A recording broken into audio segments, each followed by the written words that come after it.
Estamos de regreso y seguimos conversando con el doctor Álvaro Magaña y pues un tema muy importante, que muchas dudas que tenemos a veces y no hemos tenido la oportunidad de platicar con el médico anestesiólogo que está detrás de una operación, que muchas veces no tenemos el acceso, pero hoy tenemos presente aquí a nuestro amigo invitado y vamos a sacar algunas inquietudes.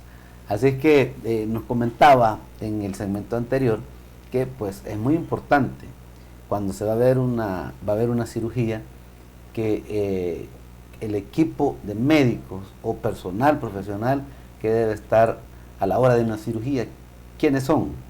Está el médico que va a hacer la cirugía. ¿Quiénes más componen el equipo médico, doctor? Pues bien, me pareció interesante el concepto que daba de la anestesiología, porque me recordaba de un anestesiólogo, de un profesor, que en el lenguaje populis él decía, le preguntábamos, ¿y cómo explicar al pueblo qué es una anestesiología? Pues mira, dile de que nuestro trabajo es mantener vivo a un ser humano mientras otro lo está destazando. Y sin dolor. Y sin dolor.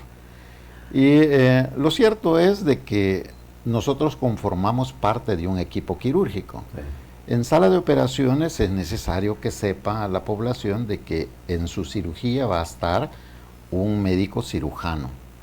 Va a ser ayudado por otro médico que es cirujano o, en el menor de los casos, un residente de cirugía.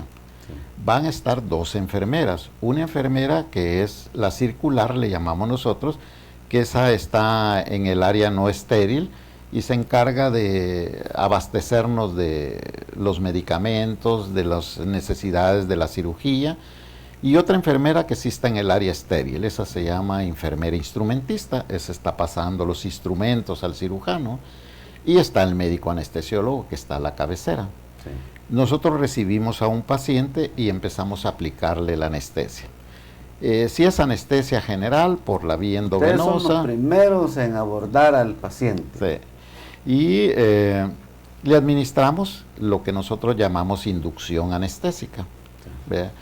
Lo inducimos en la anestesia, si es anestesia general, y tratamos de ventilarlos con una vía aérea permeable. Necesita el pulmón estar permeable para recibir el influjo de unos gases anestésicos que vamos a utilizar.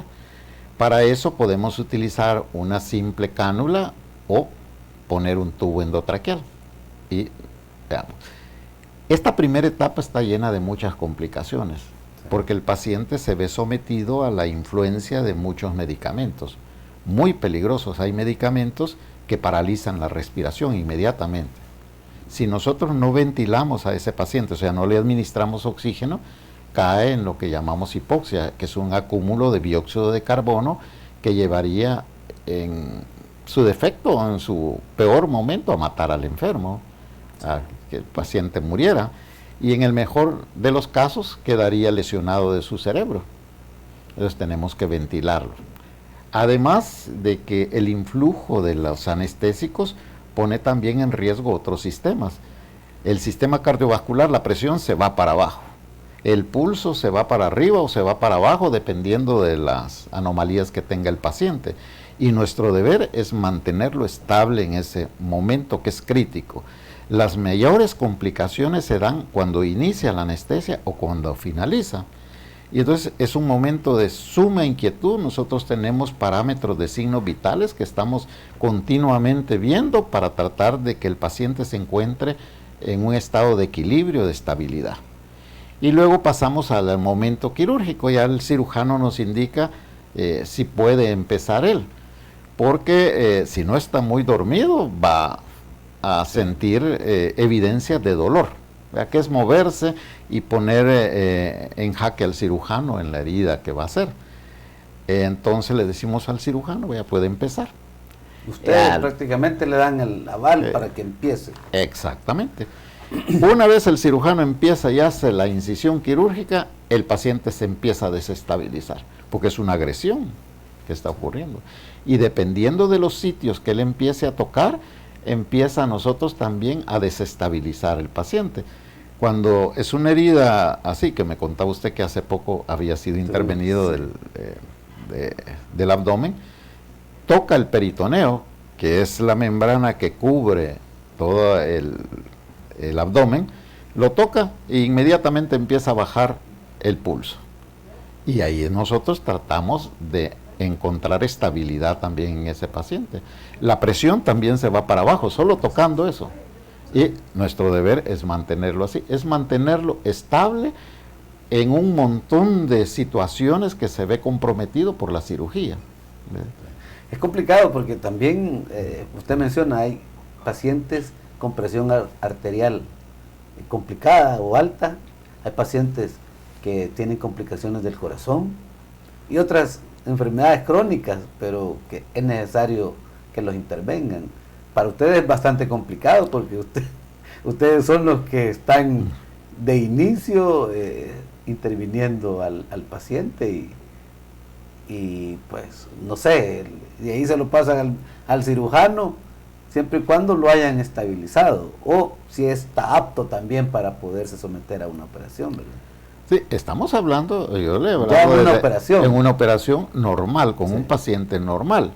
Pero también tenemos en la mayoría de casos, o una buena cantidad de casos, pacientes ya complicados preoperatorios, pacientes hipertensos, diabéticos, con problemas de circulación, a veces en emergencias, pacientes que llegan sangrando, pacientes con problemas endocrinos, en fin, una serie que nosotros tenemos que adaptar la anestesia a ese tipo de complicaciones y ver también de que durante el acto operatorio y anestésico hay un montón de complicaciones que puedan ocurrir y nosotros redoblamos esfuerzos para mantenerlo estable. Sí. Hay cirugías que son más comprometedoras, cirugías por ejemplo del corazón. Hay momentos en la cirugía cardiovascular que paralizamos el corazón. El corazón deja de palpitar para que el cirujano tenga el suficiente tiempo para poder trabajar dentro del corazón con un corazón inmóvil. Cuando él finaliza la cirugía y cierra el corazón, tenemos que regresar a los latidos normales del corazón, y eso requiere otro esfuerzo y otra complicación o otra posible complicación en los enfermos que nosotros estamos vigilando y tratando de atender. Yo creo que esa debe ser una de las tareas bastante delicadas que ustedes tienen, porque estamos hablando de que paralizan el corazón y después un trabajo de resucitación. Sí. Y eso establece ciertos tiempos. Sí, compromete todo el equipo quirúrgico, porque tiene que entender la población de que el éxito en una operación es el éxito de todo un equipo quirúrgico. Pero el fracaso de una operación también es el fracaso de un equipo quirúrgico. Sí. Todos debemos de armonizar dentro de sala de operaciones, conocernos dentro de sala de operaciones. Incluso el lenguaje cambia en sala de operaciones. Fíjese que tenemos un lenguaje, por ejemplo, nosotros pedimos algo, pedimos una ampolla de atropina de 0.5 miligramos y la enfermera nos dice una ampolla de atropina de 0.5, debe de repetirnos igual para que nosotros estemos de acuerdo que es lo que me va a traer o lo que va a inyectar, sí, para no perdernos en cosas que pudieran complicar más a nuestro enfermo. Sí, eso he visto incluso, bueno, pero en videos y porque nunca hemos estado en una sala de operaciones viendo, sino que como paciente, incluso tienen contado las herramientas, lo que ocupan, las gasas, cada cosa de esas está contabilizado para evitar que si falta uno es porque algo ha pasado. Claro. Cuando lo ocupan y cuando lo desechan, van contándolo. Y eso ha sido gracias a la prueba y error. Sí. Porque ha habido casos en que se nos ha quedado una torunda y habría que reintervenir al paciente. Han habido casos así, ¿verdad? Sí, y hemos ido aprendiendo a tal grado de que ahora las enfermeras llevan hasta una pizarra contabilizada. Cuando cierran, hacen 3 cuentas de instrumentos y de torundas y de gasas que se han utilizado para estar seguros de que no ha quedado nada. adentro. Muy interesante. También, escuchando lo que usted nos está comentando, doctor, también ustedes como anestesiólogos son los encargados de entubar, o no es que sean los encargados de entubar, o solo anestesia y esos otros procedimientos que me ha estado explicando, porque también mencionaba que a veces les toca entubar, o no sé si siempre en una intervención de esa a ustedes les corresponde. Sí, siempre. La vía aérea permeable es de trabajo para el anestesiólogo.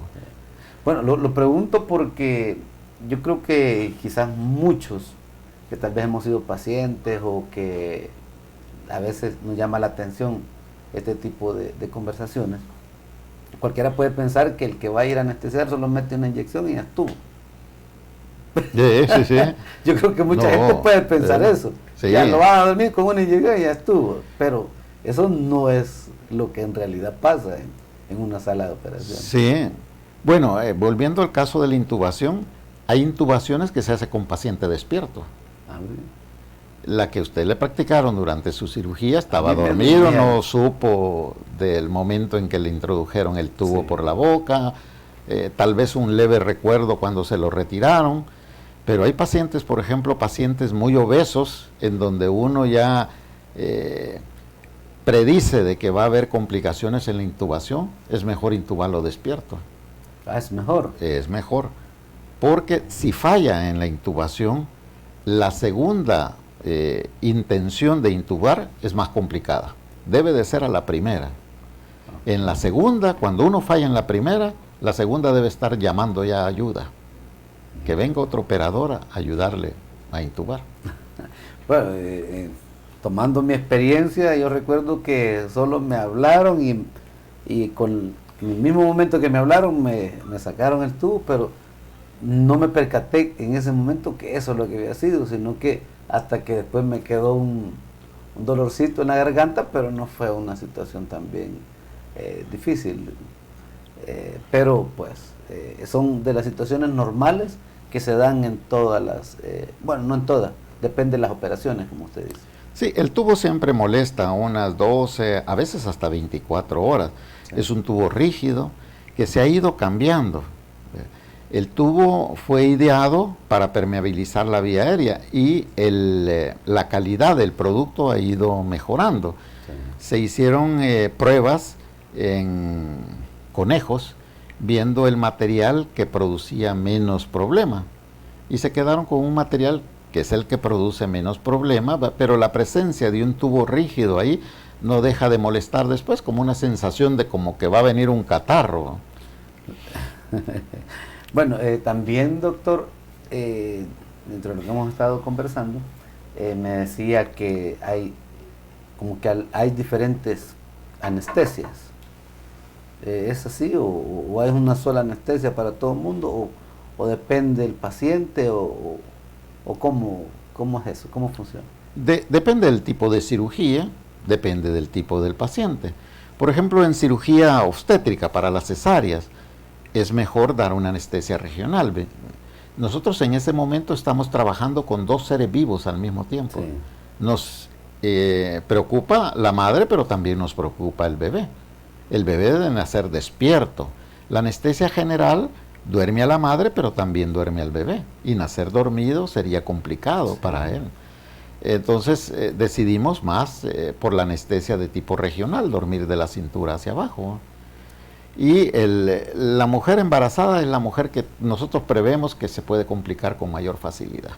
Es complicado. Es complicado. Sin embargo, es la que menos ven como importante. Eso hace de que nosotros, ya de por sí la especialidad de la anestesia es una especialidad muy estresante. Tener en nuestras manos la vida prácticamente de un enfermo, sí, en donde cualquier modificación podemos llevarla a esa persona a momentos muy críticos, y la responsabilidad es grande y hace que nuestra especialidad, como le digo, sea muy estresante, a tal grado de que la vida promedio de un anestesiólogo es de 60 años. ¿Así? No duramos mucho. Esa carga emotiva que vivimos día a día compromete nuestra salud. nos vemos complicados con nuestros sistemas inmunológicos que nos bajan, la aspiración de gases, hace de que seamos presa de muchas enfermedades. Y quizá por eso la gente, los colegas, no buscan mucho la especialidad. Sí. ¿Hay diferentes calidades de anestesia, doctor, o todas las anestesias son iguales? ¿O diferentes, dependiendo de la casa que la distribuya, el laboratorio que lo fabrique, no sé? Sí, tenemos una variedad para alternativas. Hay algunos pacientes que decidimos de un tipo de anestesia, algún producto en particular, otros decidimos por otro, pero tenemos variabilidad de escoger, ¿va? Depende del tipo de pacientes, el tipo de cirugía, las complicaciones que podemos encontrar en el transcurso del momento operatorio, ¿va? En cuanto al dolor, es importante saber de que también nosotros nos encargamos de controlar el dolor posoperatorio. Okay. El paciente después de la operación es necesario que no tenga dolor posoperatorio. Se ha encontrado de que los pacientes que tienen dolor posoperatorio inmediato, el 30% de esas personas padece de dolor crónico. Es el tipo de pacientes que después de 6 meses, un año, llega donde el cirujano y dice, fíjese que todavía me sigue doliendo la operación. El 30% de las personas que sufrieron dolor posoperatorio inmediato, el 30% sufren de dolor crónico. Entonces es necesario tratar correctamente el dolor posoperatorio y esa es nuestra responsabilidad como médicos anestesiólogos. Okay. Yo tuve buena experiencia en eso, porque salí de la operación, yo quería salir caminando al rato, que no sentía nada, pues, pero eso es una buena señal. Buena señal. Okay. Bueno, hay muchas curiosidades que vamos a seguir conversando con el doctor Magaña, pero lo vamos a seguir conversando en el siguiente segmento. Ya regresamos.